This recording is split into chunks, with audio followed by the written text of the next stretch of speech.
창세기 19장 12절에서 16절까지입니다. 우리 같이 전체적으로 합독하시겠습니다.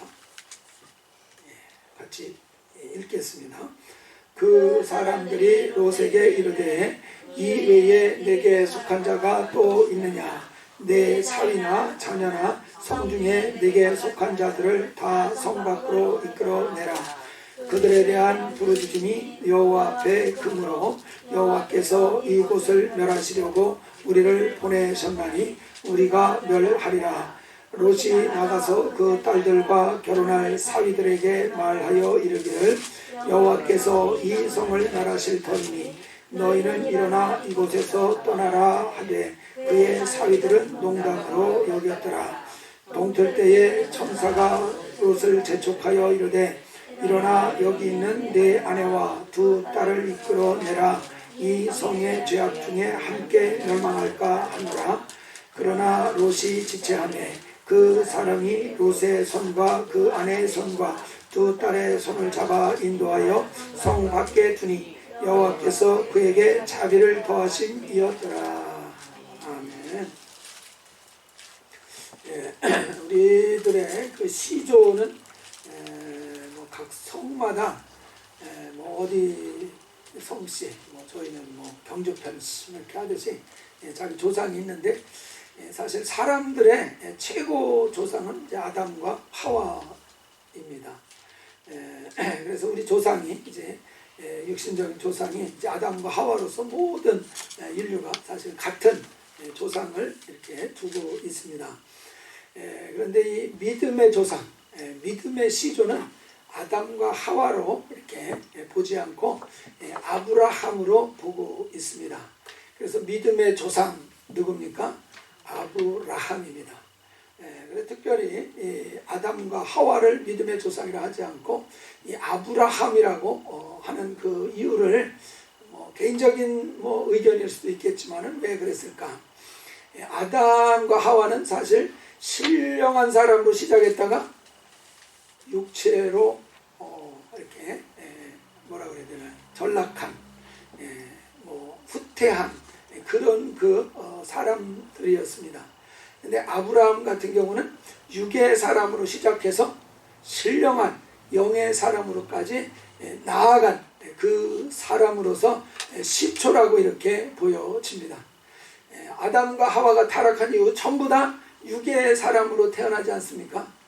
육신의 소욕을 따라서 그 육신의 소욕을 초월하지 못하고 어쩔 수 없이 육신의 소욕에 끌려서 죄짓고 그냥 육신적으로 살아가는 이런 삶의 모습을 가지고 있지 않습니까? 근데 이 아브라함은 하나님부터 특별히 부르심을 받아서 육의 사람으로 출발했지만 신령한 사람으로 나아가는 이런 그 귀한 역사를 보여주기 시작하는 그 샘플로서 처음 등장을 하는 것이 바로 이 아브라함이라고 봅니다. 이 아브라함이 하나님으로부터 부름을 받습니다. 갈대아 우르에서 처음 부름을 받을 때는 사실 아브라함도 그냥 보통 평범한 육의 사람, 그냥 우상 장사라고 그러지 않습니까? 아버지가. 그래서 그냥 세상에 속한 그런 사람, 우상도 가까이 하는 이런 특별한 것이 없는 사람이었습니다. 거기서 부름을 이제 받았습니다. 그래서 하란으로 옮겨가고 또 하란에서 살 때에 이제 하나님이 다시 그를 또 부르셨습니다.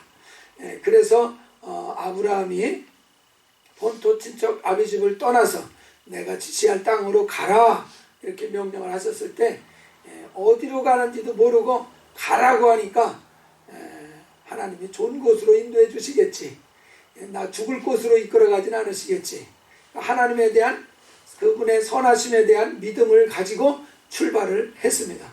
그래서 믿음으로 발걸음을 뛰기 시작을 한 것입니다. 그래서 간 곳이 이제 가나안 땅이었고 그 가나안 땅에 도착했을 때 하나님께서 분명히 말씀을 해주십니다. 이 땅을 너와 내 후손에게 유업으로 주겠다, 이렇게 이제 약속을 하셨습니다. 그리고서 이제 그곳에서 이제 아브라함이 사는데 바로 자식을 주지 않았습니다.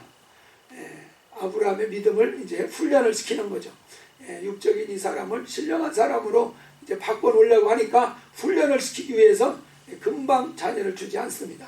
그러니까 아브라함이 금방 줄 줄 알았는데 안 주니까 점점 마음이 조급해지고 그러지 않습니까? 그럴 때마다 하나님은 또 딱 나타나셔가지고 다시 믿음을 회복시켜 주십니다.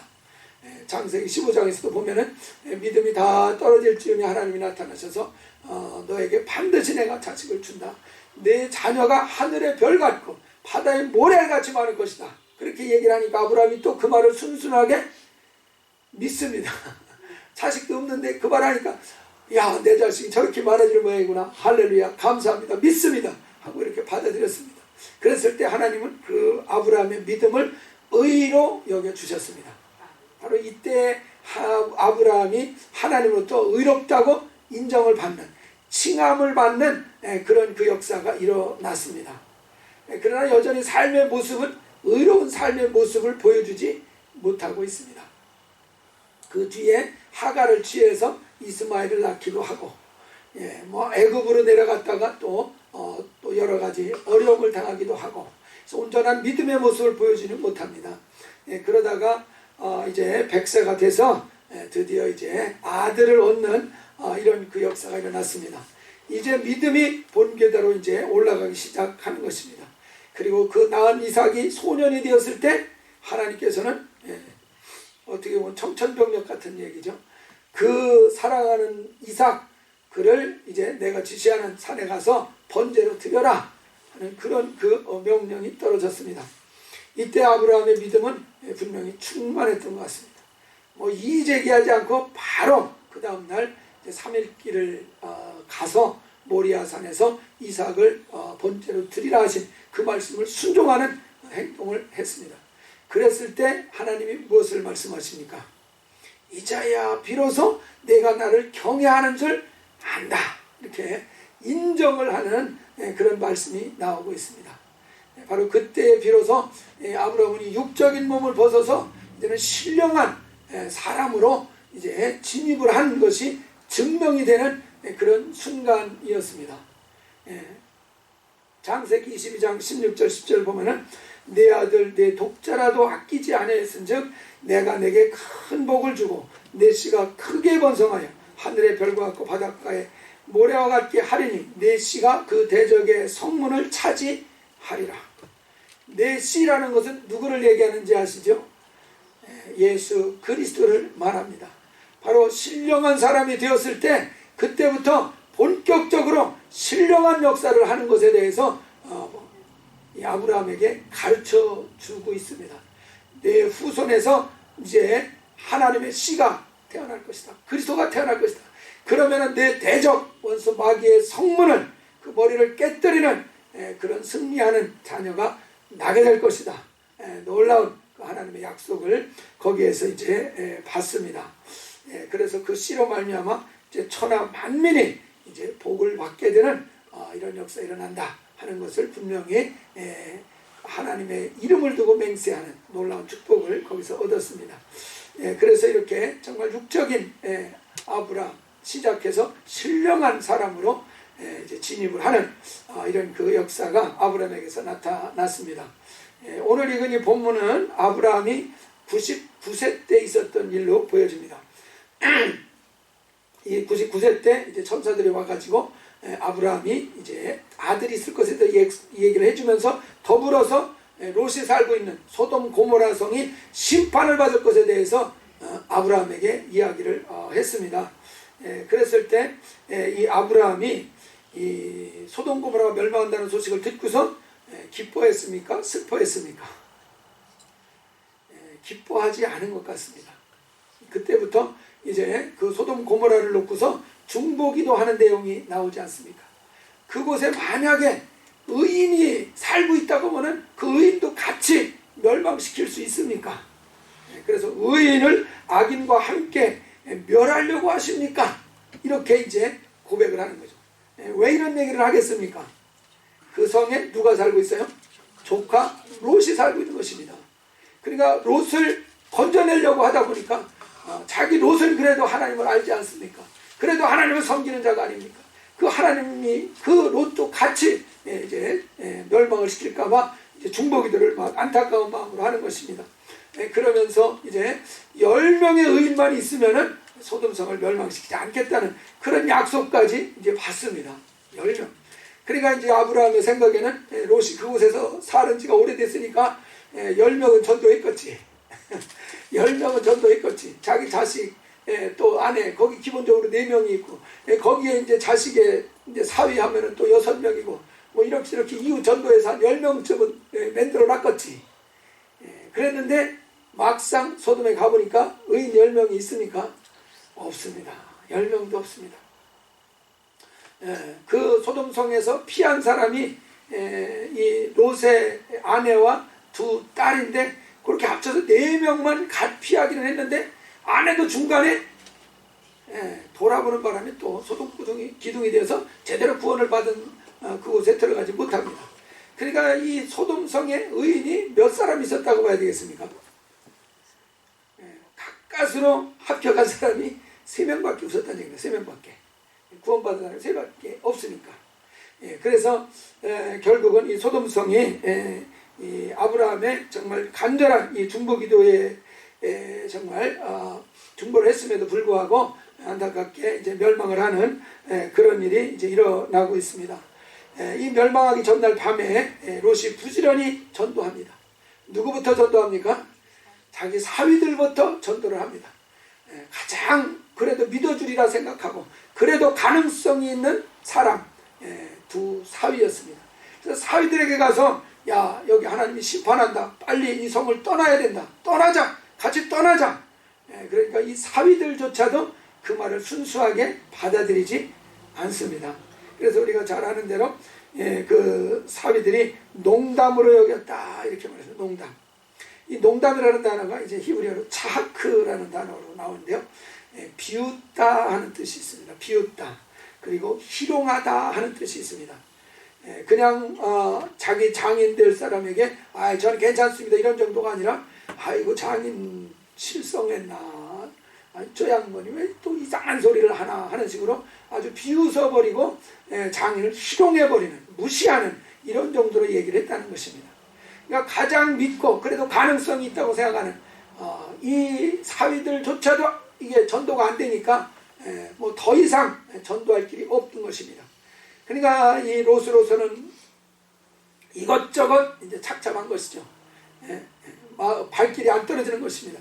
그럴 때 억지로 이제 이 롯의 가족을 손으로 잡아당겨서 이끌어서 이제 밖으로 이렇게 내보내는 것을 볼 수가 있습니다. 근데 여기서 좀 한 가지 참 볼 수 있는 것은 이 사위들 같은 경우 그들이 정말 탈출을 하고자 하면 할 수도 있었지 않습니까? 탈출할 능력이 없었던 것은 아닙니다.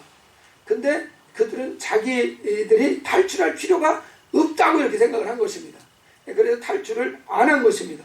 그래서 제가 볼 때 탈출할 능력이 없는 것이 아니라 탈출할 의지가 없었던 것입니다. 탈출할 의지만 세웠다면 충분히 그 성을 탈출할 만큼 건강이 그들에게 있었다는 사실이에요. 근데 그들이 스스로가 탈출할 의지가 없었기 때문에 그곳에 그냥 남아있게 되고 그래서 그냥 같이 이제 멸망하는 이런 상황이 되어 버렸습니다. 우리가 이렇게 사위들이 멸망하는 것을 보면서 이스라엘 백성들이 출애굽을 해가지고 광야에서 20대 이상은 다 남자들 다 또 죽임을 당하는 일이 있었습니다. 가나안 땅에 그들이 들어가지 못했기 때문에 광야에서 다 죽는 일이 있었습니다. 여기서도 좀 생각을 해봅니다. 이 출애굽을 해서 광야로 나온 사람들, 이 사람들이 가나안 땅에 들어갈 수 있는 능력이 없어서 그 부족해서 그들이 못 들어간 것입니까? 믿음이 부족해서 그들이 못 들어간 것입니까? 그들은 자기들이 능력이 없어서 못 들어갈 거라고 생각을 하고 있었습니다. 그러나 하나님이 보시는 것은 그들이 능력이 없는 것이 아니라 오히려 그들에게는 믿음이 없었기 때문에 그래서 가나안 땅에 젖과 꿀이 흐르는 그 가나안 땅, 약속의 땅에 못 들어갔다고 이렇게 성경은 증거하고 있습니다. 능력 부족이 아니라는 것이에요. 우리도 뭔가 능력 부족을 탓할 때가 있는데 가만히 한번 보세요. 능력 부족이냐 믿음 부족이냐. 마음엔 원이로되 육신이 약하도다 이 얘기하는데 잘 생각해 보세요. 마음엔 원이로되 육신이 약한 것입니까? 믿음이 약한 것입니까? 가만히 살펴보면 육신도 약한 거는 있지만은 더 근본적인 원인은 이게 믿음이 없는 문제라는 것을 아마 인정할 수밖에 없을 것입니다. 히브리서 3장 그 마지막 절 19절에 보면은 이 이스라엘 사람들에서 얘기하는 겁니다. 이로보건대 그들이 믿지 아니함으로 능히 들어가지 못한 것이다. 성경은 그들의 능력, 그들의 실력이 부족해서가 아니었다라고 말하고 있습니다. 그것이 아니고 오히려 믿음이 없어서 믿지 아니하기 때문에 능히 들어가지 못했다 이렇게 얘기합니다. 그러면서 이제 히브리서 4장 1절로 넘어와서 우리 믿는 사람들에게 가르쳐주는 얘기가 나옵니다. 그러므로 우리는 두려워할지니 그의 안식에 들어갈 약속이 남아있을지라도 너희 중에 혹 이르지 못할 자가 있을까 함이라. 우리가 안식에 들어갈 약속이 있다고 그랬습니다. 바로 하나님 나라에 들어갈 약속이 우리에게 주어져 있지 않습니까? 그런데 그 약속을 비록 가지고 있을지라도 너희 중에 혹시 들어가지 못할 자가 있을까 염려된다 이렇게 말합니다. 분명히 출애굽할 때는 모든 이스라엘 백성들이 가나안에 들어갈 약속을 받고 나왔었습니다. 근데 그 약속은 다 받았었는데 중간에 그 약속대로 가나안에 못 들어간 사람들이 있었습니다. 그것도 있는 것이 아니라 소수가 아니라 많은 사람이 그 가나안 땅에 못 들어가는 일이 있었던 것을 보여주고 있습니다. 그들이 두려워한 이유는 가나안 땅에 들어가서 싸워야 될 대상을 보고 그들이 낙심을 하고 두려워하는 그런 일이 있었습니다. 이스라엘 백성들이 가나안 땅에 들어가서 정착을 하려면 가나안 땅에 사는 원주민 그 7족속이 있죠. 그 원주민들을 다 싸워서 이겨야지 그 가나안 땅을 차지할 수가 있었습니다.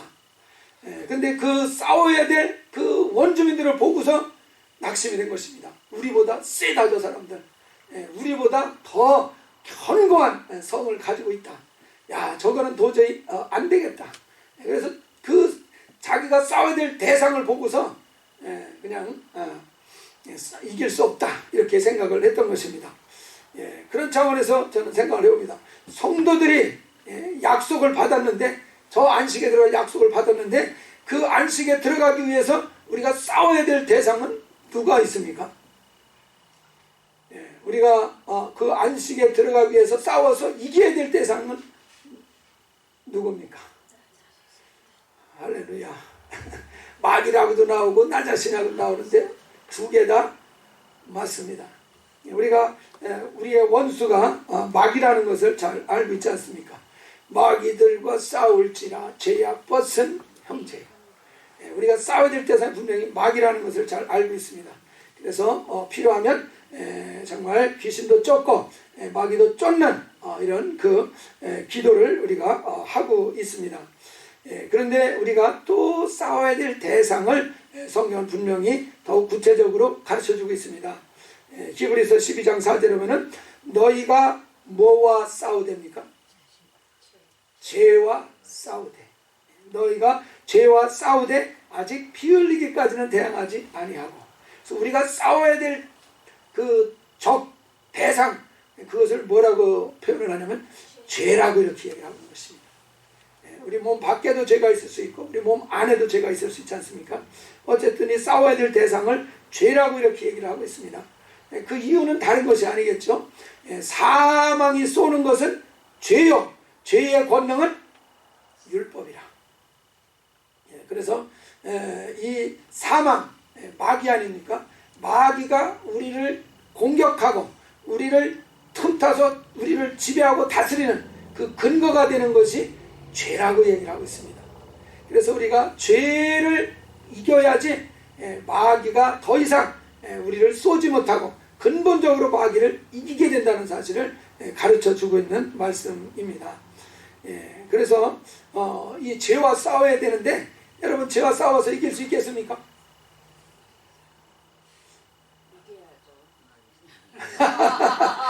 이겨야죠가 아니라 여러분 가나안 땅에 정탐하고 와서 사람들이 보고를 하자서 스파이들이 야 가나안 땅과 싸워서 우리는 이길 수 있다 이런 사람은 2사람, 도저히 못 이긴다 하는 사람은 10사람이었습니다.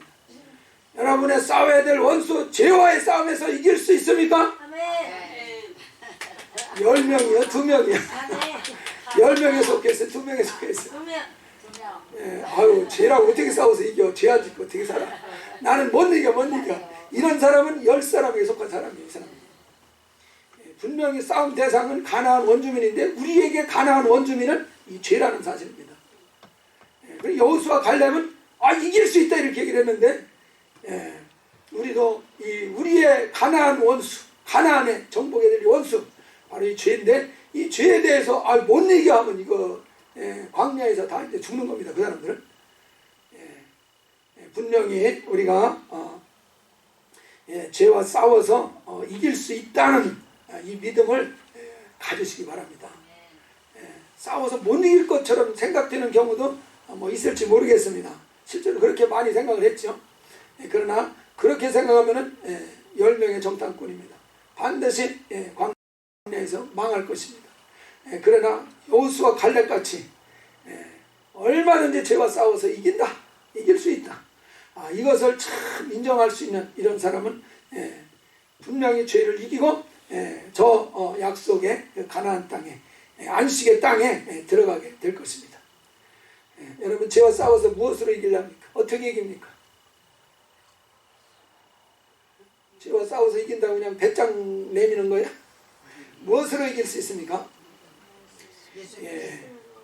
우리 요한일서 5장 4절 무릇 하나님께로부터 난 자마다 세상을 이기느니라. 세상을 이기는 이김, 승리는 이것이니 우리의 믿음이니라. 여호수아 갈렙이 어떻게 그렇게 담대하게 그 가나안 땅에 그 원주민들을 싸워서 이긴다는 고백을 할 수 있었습니까? 그들에게 믿음이 있었기 때문에. 하나님이 주었다고 했지 않느냐. 가서 우리가 싸워서 이긴다고 취하라고 하지 않았느냐. 그러니까 하나님이 주었다 그러면 당연히 우리가 이길 수 있지 않겠느냐. 하나님이 함께 하시기 때문에 우리는 반드시 이길 수밖에 없다. 가나안 원주민이 아무리 강하더라도 하나님보다 더 크고 강하겠느냐. 우리를 도우시는 이는 하나님이신데 얼마든지 하나님이 그 원주민들을 다 쓸어버리셔 주실 것이다. 이런 그 믿음이 있어서 얼른 들어가서 정복하자. 이런 그 고백을 할 수가 있었습니다. 바로 요한 사도도 우리에게 이야기합니다. 세상을 우리가 이기는데 하나님께로부터 난 자마다 세상을 이긴다 그렇게 말했습니다. 하나님께로부터 난 자마다 세상을 이긴다. 거듭난 자를 얘기하는 거 아닙니까? 여러분 거듭나셨으면 아멘 하십시오. 진짜 거듭나셨어요? 물과 성령으로 거듭났지 않습니까? 물과 성령으로 거듭나셨습니다. 그러면 세상을 이긴다는 것을 성경은 보장해주고 있습니다. 거듭난 사람이면 분명히 세상을 이긴다는 것입니다. 왜 거듭난 사람이 세상을 이길 수 있습니까? 믿음이 있다는 것입니다. 곧 새 생명을 가지고 있지 않습니까? 거듭났다는 얘기는 새 생명을 얻었다는 얘기잖아요. 육의 그 생명은 이제 십자가에 다 장사 지내고 이제는 거듭났다는 얘기, 새 생명을 얻었다는, 태어났다는 것은 생명을 얻었다는 얘기잖아요. 맞습니까? 그 생명은 누구의 생명입니까? 예수의 생명이잖아요. 하나님의 생명이잖아요. 하나님의 생명이 내 안에 있다는 것입니다. 그것이 내 생명이 되었다는 것입니다. 그러므로 당연히 사망 권세를 이길 수 있는 생명 아닙니까? 예수의 생명은 죽었다가 3일 뒤에 어떻게 했어요? 살아나셨지 않습니까? 부활의 능력 있는 생명, 내가 거듭나서 얻은 생명은 부활 생명이라는 사실을 믿으십니까? 아멘. 그러면 사망을 이겨요? 못 이겨요? 이겨요. 당연히 이기는 생명입니다. 쫄지 마시기 바랍니다. 하나님이 주신 거듭난 이 생명은 부활 생명이라니까요. 그렇기 때문에 사망이 죽였어도 다시 살아나는 엄청난 이 생명을 우리가 가진 것이 거듭난 것에 그 가진 생명이라는 사실이요. 그러니까 우리는 당연히 이 사망을 이길 수 있는 생명이 있다는 사실입니다. 이게 사망을 이기는 생명.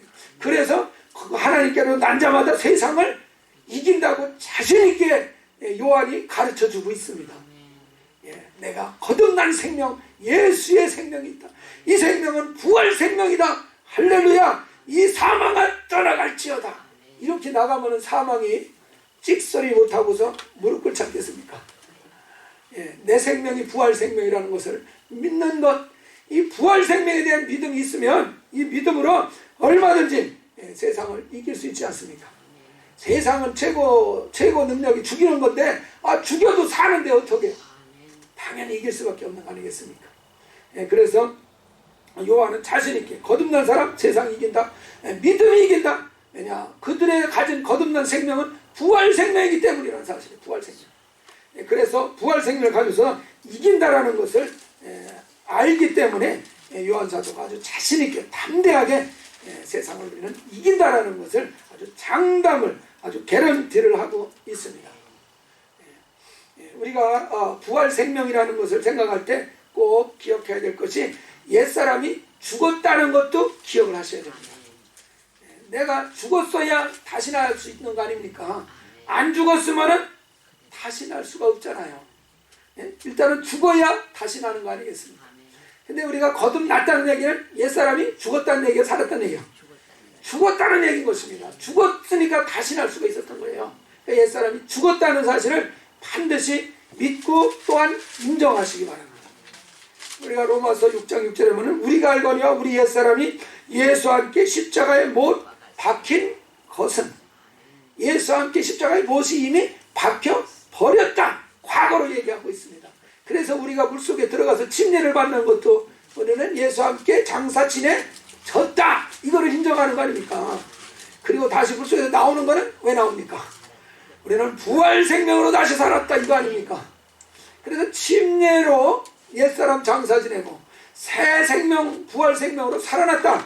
이것만 확실하면은 세상을 얼마든지 이기고 죄를 능히 정복하고 가나안 땅에 넉넉히 들어갈 수 있다는 사실을 깨달으시기 바랍니다. 분명한 것이에요. 정말 이것이 진리라는 사실입니다. 옛날에 김익두 목사님 여러분 다 아시죠? 김익두 황해도 어느 시골에 이렇게 사신 분인데 그분이 그 동네 유명한 깡패 아닙니까? 불량배. 그 사람만 만나면은 항상 그 사람이 가는 곳에 다툼과 싸움이 일어나는 것입니다. 항상 가면 사람들한테 시비를 걸으니까. 그 깡패들 그 시비 거는 기술이 있어요. 깡패들이. 평범한 사람 딱 만나도 그 사람의 문제를 찾아내가지고 그 사람이랑 시비를 걸어가지고 싸움을 할 수 있는 그런 이상한 실력들이 있어요. 이상한 실력들이 있어요. 제가 한번 당하지 않았습니까? 전에도 얘기했죠. 고등학교 때 그냥 이렇게 골목을 그 공주의 옥룡동 집을 가는데 골목을 가는데 이 학생들 서너 명이 오더니 야 이 새끼 이리 와봐. 이거 쫄아가지고 갔더니 뭐 쳐다볼 수나 있습니까? 그 겁나니까 그냥 딱 이렇게 보고 있었더니 야 이 새끼야 왜 내 말이 말 같잖아. 사람을 안 쳐다보고 왜 땅만 쳐다봐? 나 무시해? 시비를 거는 거죠. 그래서 얼른 또 쳐다봤더니 너 이 새끼 왜 자꾸 째려봐 이 자식아. 그러면서 내가 자꾸 나쁜 사람이 되는 거예요. 그래가지고 한참 또 투대에 맞았잖아요. 그때 우리 김호학 장로님이 계셨으면 그냥 한 방에 유도로 해줬을 텐데 이거 그냥 얼마나 내가 참 부끄럽고 창피하든지. 이거 예수 믿었으니까 얘기하지 예수 하면서 말도 못해요. 그때만 생각하면 참 너무 창피하고 억울한데 이렇게 시비 거는 기술이 있다니까요. 깡패들도 그냥 안 해요. 다 뭔가 이렇게 해가지고 하지. 그렇게 그냥 동네에서 행패 부리고 그냥 이렇게 사람들 못 살게 굴던 그 사람이 어느 날 갑자기 은혜를 받았지 않았습니까? 예수 믿고 은혜 받았어요. 그래가지고 사람들에게 가서 예수를 전하려고 하니까 사람들이 전혀 안 받아들이고 오히려 피하죠. 뭔 수작을 또 부리는가 하고서 다들 피하죠. 그러니까 이제 김익두 목사님이 이걸 어떻게 해야 이거 내가 변화됐다는 걸 어떻게 해야 사람들에게 믿게 할 수 있을까 고민하다가 집에서 부고장을 잔뜩 사다가 써가지고 돌립니다. 부고장이 뭐라고 씁니까? 김익두는 죽었습니다 하고 자기 부고장을 동네에다 돌린 것이에요. 그러니까 동네 사람들이 받아보고 아이고 시원하다. 그럼 죽어서 시원하다.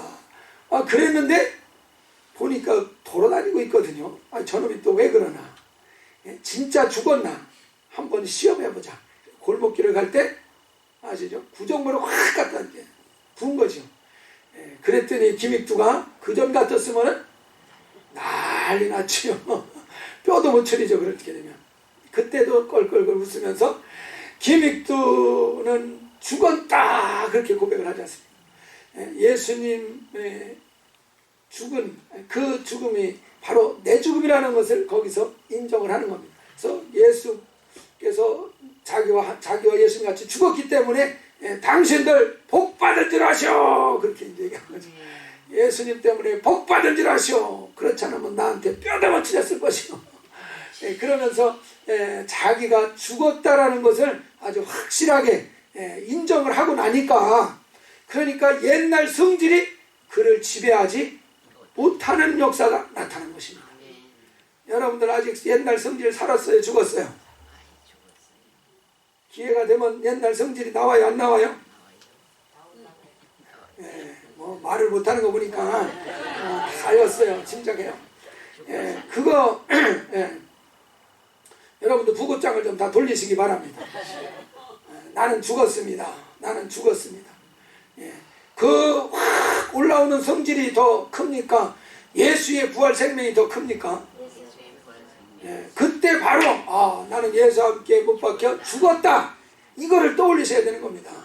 이 성질이 죽었다라는 걸 떠올리면 그 성질이 나를 지배할 수 없다는 사실을 깨달을 것입니다. 분명히 이길 수 있는 그 부활 생명이 내게 있어요 없어요? 있다는 사실이에요. 있어요. 근데 왜 있으면서도, 능력이 있으면서도 왜 자꾸 집니까? 왜 져요? 왜? 그 옛사람이 죽었다는 사실을 인정을 안 하니까 그런 것이에요. 그 옛사람이 죽었다. 그 성질 부리는 옛사람이 죽었다. 그 이제 혈기 부리는 옛사람이 죽었다. 그 때가 되면은 그냥 살살 거짓말해서 이제 피하려는 이 거짓말쟁이 죽었다. 뭐 또 뭐가 있나요? 하여튼 죽었다라는 것을 인정을 하기만 하면은 성령께서 도와주실 줄 믿습니다. 맞다. 그거 인정해 주시고 보증해 주시는 것입니다. 성령이 믿음을 고백하고 진리를 인정하는 곳에 성령이 임하시고 성령이 지원하지 않으시겠습니까? 분명히 믿음으로 그 말씀을 고백하고 시인하면 즉시로 성령이 오셔서 기다렸다는 듯이 오셔가지고 우리를 이기고 승리케 하시는 역사가 나타나게 주실 것입니다. 김익두도 그 성질을 다 이겼다고 한다면은 우린 그래도 그분보다는 덜하지 않습니까? 우리도 그렇게 깡패했던 분이 있어요 혹시? 그 정도만 했었어요. 우리도 좀 죄는 없는 건 아니지만은 뭐 본질을 보면 다 똑같겠지만은 분명히 이기는 역사가 일어날 것입니다. 그렇지 않더라도 여러분 저도 봤습니다. 술을 좋아해 이 사람이. 또 사업을 크게 하니까 또 같이 만나다 보니 사업상 술을 마실 수밖에 없어요. 그러니까 술을 마시면은 반드시 그 다음날 예배 올 때 이게 술이 안 깨니까 정신없어서 예배를 또 못 오고 그러지 않습니까? 그래서 술을 끊읍시다 얘기를 했어요. 근데 그렇게 목사가 얘기해도 말을 안 듣더니 어느 한 분의 말이 딱 떨어지니까 그 말을 그대로 받아서 금방 술을 끊어버리더라고요. 그 사람이 누군지 아십니까? 의사. 당신 가난 말기야. 당장 술 안 끊으면 바로 죽어. 의사가 한마디 하니까 아이고 그날로 딱 끊어버리더라고요. 목사가 그 얘기할 땐 그렇게 안 하더니 누가 더 높은 겁니까 도대체? 의사가 더 권위 있어. 의사가 더 권위 있어. 그렇게 끊을 만한 능력이 있었던 거예요 없었던 거예요 그 사람? 끊을 만한 능력이 있었던 거예요. 근데 대수롭지 않게 여긴 거예요. 뭐 그 말 안 들어도 나 괜찮아 뭐 이런 식이죠. 분명히 끊으려고 결단을 하니까 그날로 바로 끊더라니까요. 근데 때는 늦어서 결국은 돌아가셨어요. 목사 말을 들었으면 더 좋았을 텐데. 결국 담배도 한번 생각해보세요. 당신 폐암 사기야 말기야 지금 안 끊으면 당장 죽어. 이 말하면 끊어요 안 끊어요? 당장 끊습니다. 당장 끊어요. 그러니까 끊을 능력이 있어요 없어요? 있었어요. 분명히 능력이 있었어요. 근데 자기가 안 끊은 거다 그 말이에요. 물론 끊으려고 시도를 해도 못 끊는 경우도 있는 것을 잘 알고 있습니다. 그러나 많은 경우에는 결단하면 해결할 수 있는 여지가 많이 있는 부분이 있다라는 사실이에요. 우리가 정말 이 죄를 인해서 우리가 약속된 저 안식할 날을 당신 그렇게 하면 못 들어간다. 이것을 알면은, 믿으면은 더더욱 죄를 끊으려고 결단할 수 있을 것입니다. 이렇게 우리가 결단만 하면은 많은 말씀을 순종할 수 있는 능력, 그거 가지고 있다라고 저는 봅니다. 결단을 아직 못해서 그 능력이 아직 발휘가 안 되고, 부활의 능력이 아직 공급이 되지를 못하고 있는 경우가 굉장히 많다고 저는 봅니다. 여러분 어떻게 생각하십니까? 어떻게 생각하십니까? 이 롯의 두 사위가 정말 망한다는 것을 믿고 그럼 나가야 됐다고 결단만 하면 그 사위들은 나갈 수 있었습니다. 얼마든지 살 수 있었어요. 근데 결단을 안 한 것입니다. 롯의 말을 믿지를 않았던 것입니다. 우리 전도자들이 증거하는 말만 들었더라면 살 수 있었던 사람이 얼마나 많은 사람들이 지옥으로 떨어졌겠습니까? 그렇습니다. 그렇습니다. 자기가 결단만 하고 나오자고 했으면 나올 수 있었는데 능력이 없었던 것이 아닌데 결단을 안 했기 때문에 그런 것입니다. 우리 지난주하고 그 전주하고 2주에 걸쳐서 우리 재정 세미나 듣지 않았습니까? 저 그거 들으면서 굉장히 제가 도전을 받고 충격을 받았습니다. 놀라운 걸 깨달았어요. 몰랐던 건 아닌데 정말 마음에 결단을 주는 그런 내용이 있었어요. 아, 그렇구나. 물질이라고 하는 것을 우리가 버는 것의 문제가 아니라 쓰는 것이 문제구나 하는 것을 확실히 깨달았습니다. 물질이 힘들고 어려운 이유는 돈이 부족해서가 아니라 돈을 잘못 쓰기 때문에 문제가 생긴다는 것을 깨달았습니다. 성경은 주어라. 그리하면 어떻게 한다고 그랬습니까? 후이 되어 누르고 넘치도록 안겨주리라 그랬습니다. 여러분은 어떻게 생각하십니까?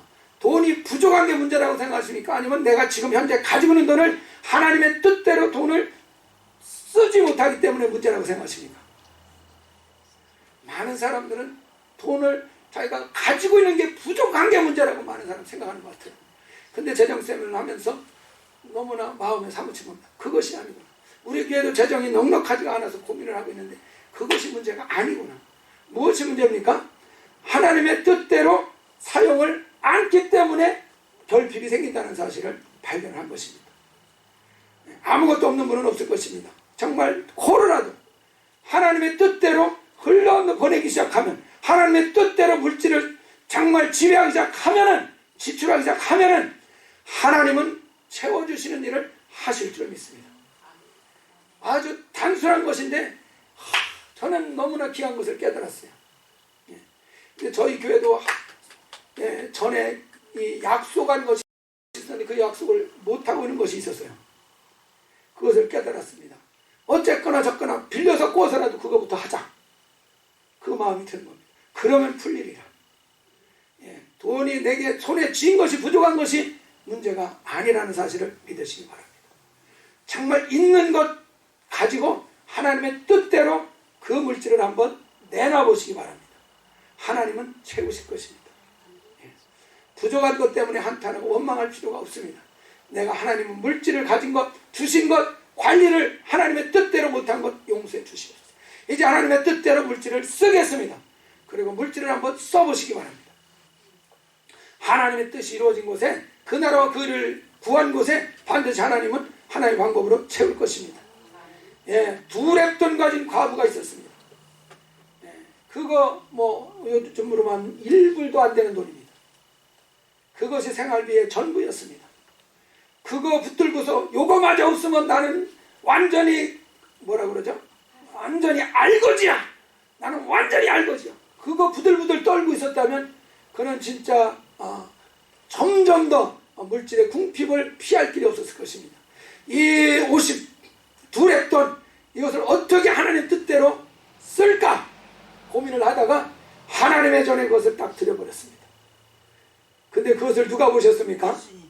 예수님이 보셨다는 사실입니다. 누구보다도 많은 헌금을 드렸다 이렇게 인정을 받았습니다.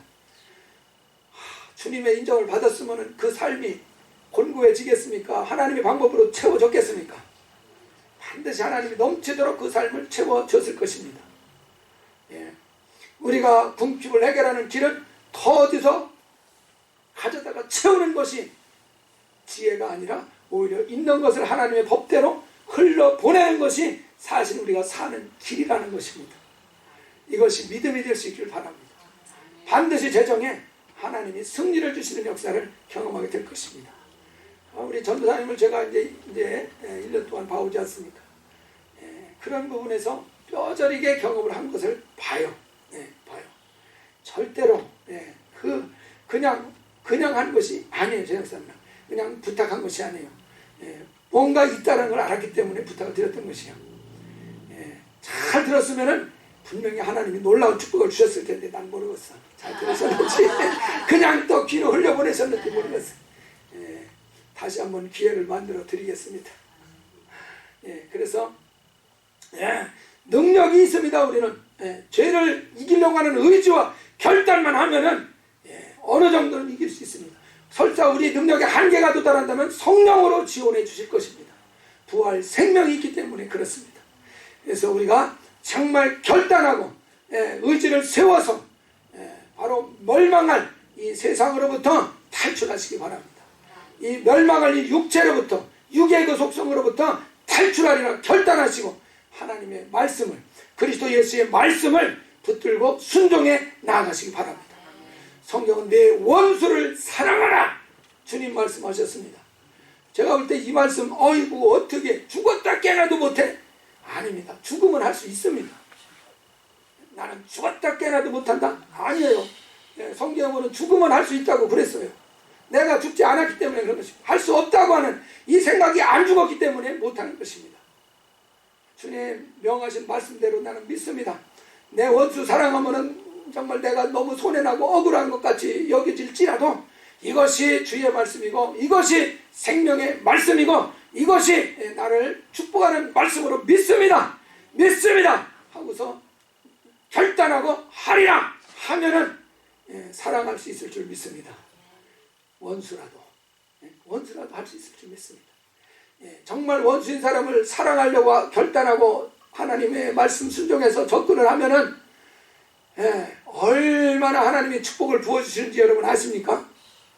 설교가 길어질 것 같아서 그 예를 안 들겠습니다. 아이 코리텐 문여사 얘기 몰라요? 몰라요. 알지 않습니까? 코리텐 문여사 저 유대인들 도와줬다가 같이 유대인 아우슈비츠에 감옥에 갇혔다가 자기 그 부모 죽고 오빠가 죽고 자기 언니도 죽나 했던 그러고 혼자 살아나오잖아요. 그러고서 은혜 받고 집회를 하다가 그 집회에서 용서에 대한 이야기를 나누다가 그 집회에서 끝나고서 자기한테 걸어 나온 사람이 누굽니까? 그 형무소에서 자기 가족들을 죽이고 고문하고 강간하고 이 사람이 아우슈비츠의 그 간수가 자기 앞으로 와서 기도해달라고 온 것입니다. 처음에는 몸이 굳어가지고 손조차도 악수조차도 이게 안 나갔다는 거예요. 안 나갔으니. 근데 결단하고 하나님의 말씀을 기억하고 손을 내밀어서 그 손을 잡는 순간에 하나님의 놀라운 기름 부으심이 쏟아진 것입니다. 거기서. 그래서 코리텐 문여사가 하나님의 큰 역사를 하지 않습니까? 여러분이 만약에 정말 할 수 없는 그것이 할지라도 원수라도 사랑하라는 말씀을 붙들고 그 말씀대로 행하리라고 발길을 옮기는 순간에 여러분은 위대한 믿음의 사람으로 서게 될 줄 믿으시기 바랍니다. 근데 그거를 안 하니까 하나님의 큰 기름 부으심이 준비가 되어 있는 거. 이거는 준비야. 원수가 내 앞에 왔다는 얘기는 큰 기름 부으심이 지금 준비가 되어 있는 겁니다. 그 말씀대로만 순종만 하면 대박을 받는 것인데 하나님은 대박 축복을 주려고 지금 그 원수를 그 앞에 갖다 놓은 건데 그걸 못 믿고서 원수를 발로 차버린다고. 그러니까 대박이 다 같이 떨어져 나가는 것입니다. 우리 시편 23편 원수의 목전에서 상을 베푸신다 그렇게 말씀하셨어요. 원수의 목전에서 내가 원수를 정말 겸손히 주의 말씀으로 품으면 거기에서 대박이 터진다는 사실, 놀라운 하나님의 기름 부으심이 거기에서 나타난다는 것입니다. 그러니까 하나님이 그냥 막 그 원수의 목전에서 큰 상을 준비해 놓은 거를 번번이 누가 차버렸습니까? 내가 차버렸어요. 알긴 안 해요. 그러니까 누구 탓할 겁니까? 자기 탓하셔야 됩니다. 원수 탓할 필요가 있어요, 없어요? 없습니다. 원수 탓이 아니라니까 누구 탓이에요? 내가 복을 내 발로 걷어 차기를 평생 하고 있는 겁니다.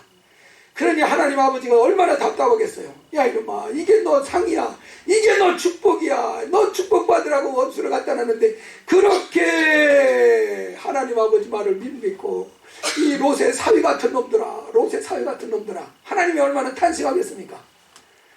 롯의 사위들이 그냥 제 발로 찬 거 아니에요, 굴러온 복을. 롯의 사위가 바로 내 모습 아닌가요? 우리 정말 결단하시고 오히려 하나님의 축복이 이렇게 원수의 목전에서 내게 상을 베시고 기를 부으시다. 그것은 나를 축복하기 위해서 갔다는 것입니다. 나를 축복해 주려고. 그래서 말씀을 붙들고 나아가면 우리가 이해할 수 없겠지만 하나님의 신령한 복은 열린다는 사실입니다. 육의 사람이 영의 사람으로 확 점프하는 놀라운 축복이 열린다는 사실입니다. 아브라함같이 육의 사람으로 출발했지만 영의 사람으로 나아갈 수 있도록 하기 위해서 많은 그런 원수들을 내 앞에 갖다 놓으신다는 사실을 믿으시고, 원수를 차지 마시고 품으시고 정말 목숨을 다해서 섬기고 사랑하는 이런 삶을 한번 사시기 바랍니다. 반드시 하나님이 대박을 터뜨려 주시는 신령한 복으로 육의 사람이 영의 사람으로 놀랍게 변화시켜 주시는 축복을 경험하게 될 것입니다. 이러한 신령한 사람으로 변화되는 이 기회들을 롯의 사위처럼 스스로 차버리지 마시고 정말 붙드셔서 그 기회를 잘 사용하셔서 신령한 사람으로 거룩하게 정말 올라가고 저 안식에까지 넉넉히 들어갈 수 있는 승리의 사람 되시기를 주의 이름으로 축원합니다.